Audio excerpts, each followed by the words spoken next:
Good morning, everybody, and welcome to today's Coffee and Conversation on Monday, 21st of June 2021. So about our fair, just a reminder to you all that this session will be recorded and will be posted later on. And also additional reminder, if you have any questions, and I can see our numbers of attendees is racing up. If you do have any questions, please do post them into the chat for Mr. Ian and myself to address. I'll just pass quickly over to Mr. Ian.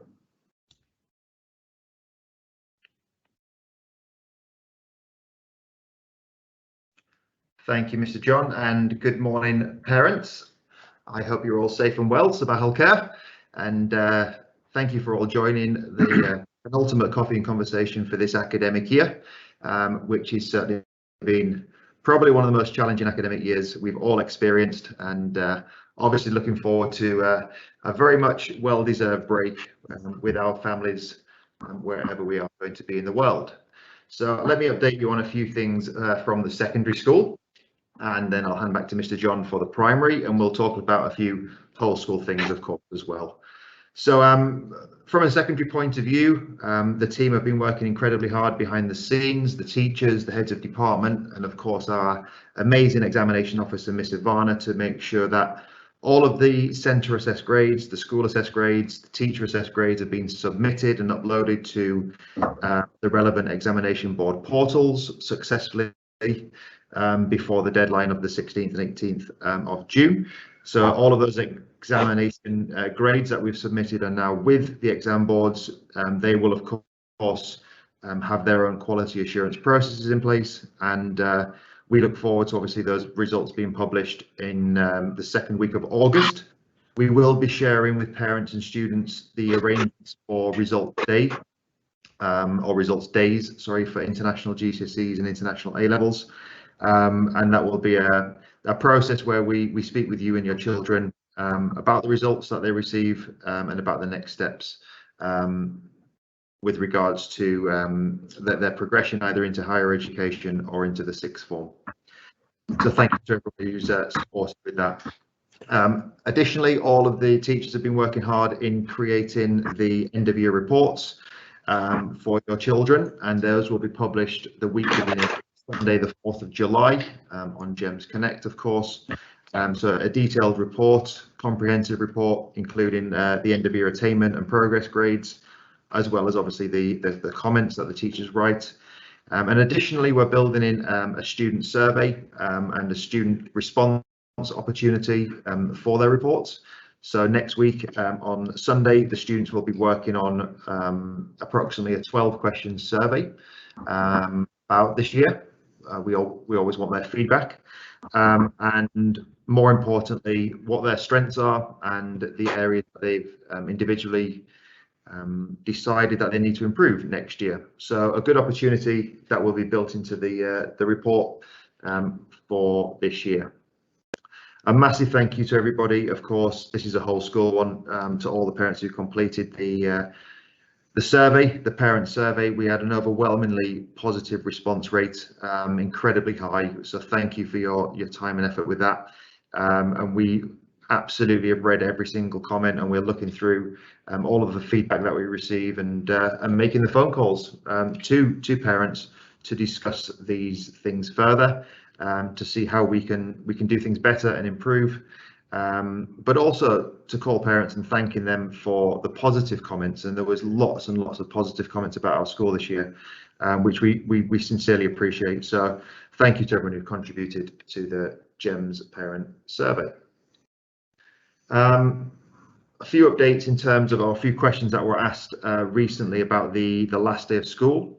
It is the Wednesday, the 7th of July, and that calendar is uploaded into this current academic year calendar in GEMS Connect alongside the new academic year calendar. So please do just be careful with the calendars and make sure that you get the correct one for the correct year, but they're both uploaded into GEMS Connect for you.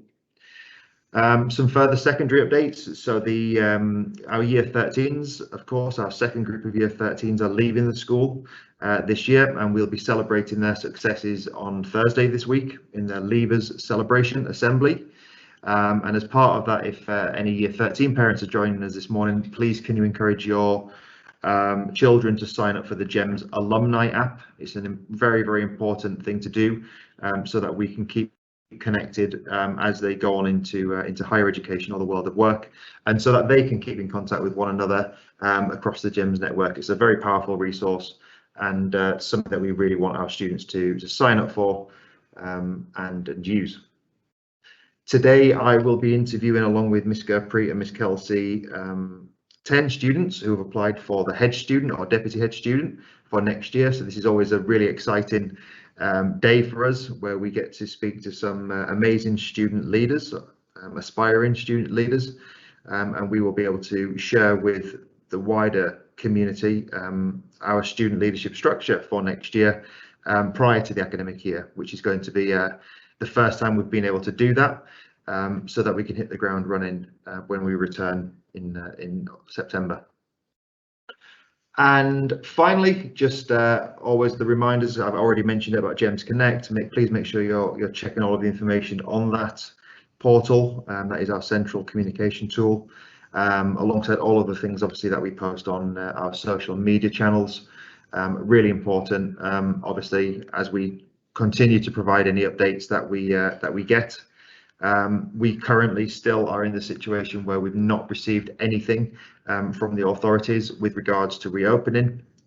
It's really important that we keep emphasising that as soon as we do, we are ready behind the scenes for various scenarios, whether that be a full-time return or a 50% return, whatever those guidelines are, we are going to be ready with this building, obviously, and the new building as part of our school expansion.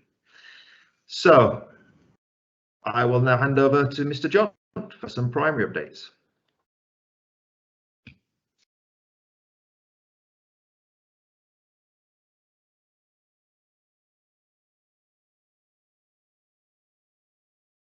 I think you're on mute, Mr. John. I am. Someone sneakily put me on mute. Thank you very much, Mr. Ian, and hello again, parents. And as Mr. Ian said, this is indeed has been a year like no other. And you can see I'm still not quite used to it, as I'm still keeping myself on mute every now and again. But yeah, primary updates so far, Mr. Ian. So we know that lots of things that are going on in secondary are also going on in primary. Our primary student council and head student process for next academic year, that is as well, ongoing here in primary. I'm very much looking forward to meeting those candidates who managed to put themselves forward, and I really do applaud any student who applies. That, as I say to the students every year, that is the first big step to any kind of success. It's making that first step. That's often the hardest step to make. So well done to everybody who has applied there. I would just like to mention attendance. We are approaching the end of the year, obviously, and 1 or 2 emails have started to come in asking for approved leave and approved additional vacation. I'd just like to point out at this point that no additional vacation time will be approved, and never has been and never will be. If you are then applying for emergency leave, then please, as always, send us the additional details. If not, do please bear in mind that on our email communication, we'll be saying this as well to everybody, that online learning is still an option. And if you are travelling abroad, then even if your children cannot access the, I'll come back to that, even if, your children cannot access the live sessions as they are keeping up with the work and uploading the tasks that have been set, we will continue to mark them online present as it goes through. If children aren't accessing work or communicating, then they will be marked as absent. So please do remember that no additional vacation time will be approved. Okay, that is a standard and does not change. Just on students and thinking about attendance and punctuality, I noticed this morning at the front of school it's very busy around about 8 o'clock, and of course that is late. Our first lessons have begun. They begin, as they always have done this year, at 7:50 a.m. The car park was very busy. However, at the back of school it was empty. So please do remember that the drop-off is available at the back of school and will be available at the back of school next year. And even some of our very youngest students are taking care, and our FS students manage to find their way all by themselves through school once they've done it once or twice. We are there, lots of us around. Mr. Ian and myself are out at the back of school welcoming our students every day and making sure that everybody is getting there. But certainly year 1s and 2s above are very capable of finding their own way to class. Reports, as Mr. Ian mentioned, our teachers are making final checks and getting them ready, and they will be released to parents via GEMS Connect, as Mr. Ian said. Same for primary, and that will be happening on the final week beginning the 4th of July. Our transition activities, so really starting to have that eye to next year. Our transition activities will be taking place all through this week.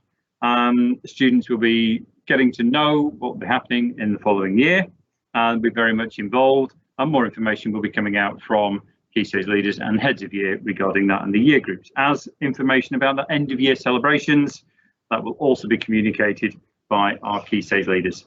So again, thinking about next year, our classes for next year, our academic team, certainly the process has begun. It's a complex, difficult process, sorting out our classes and our student groups. That has begun, it's well underway. And please, I must make the point that we do not consider requests for individual teachers. Okay, there's always a few every year. It is unfortunate, but we do not accept those requests. Okay.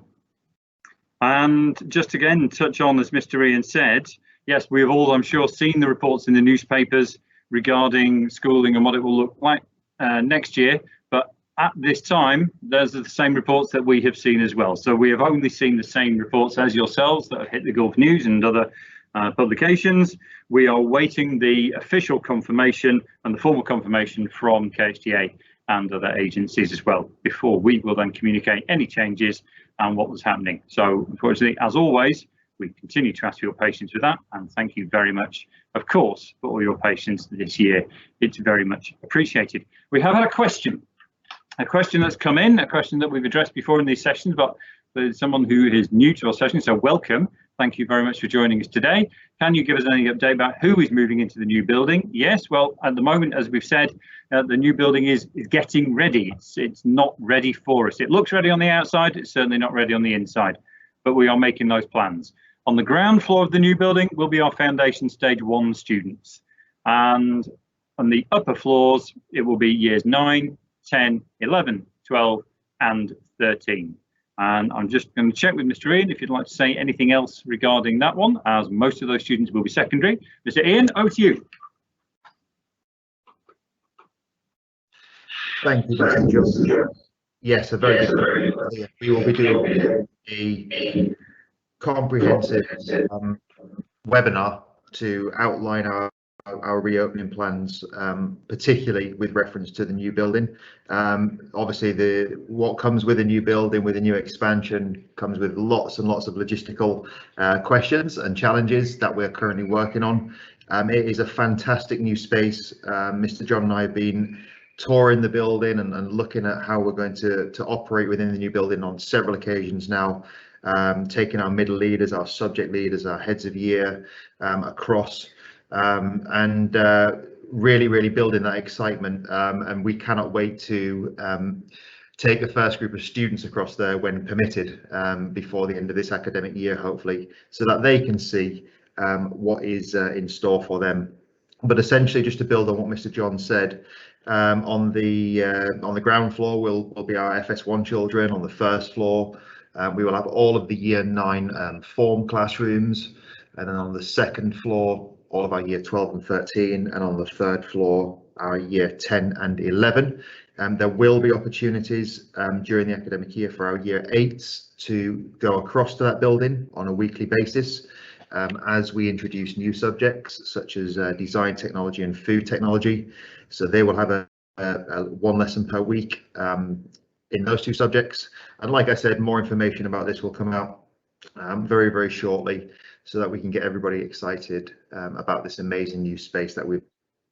So we hope that helps. Obviously, that's quite a brief summary of what to expect but lots and lots of planning going on behind the scenes, and obviously that goes in hand with all of the recruitment that we have nearly now completed for our new teachers that will be joining us from all over the world to teach all of the subjects and the new subjects that we're going to offer. So hopefully that helps to whoever asked that question. I don't see any more questions in the chat this morning. Obviously, please email John or myself or members of our teams should you require any information.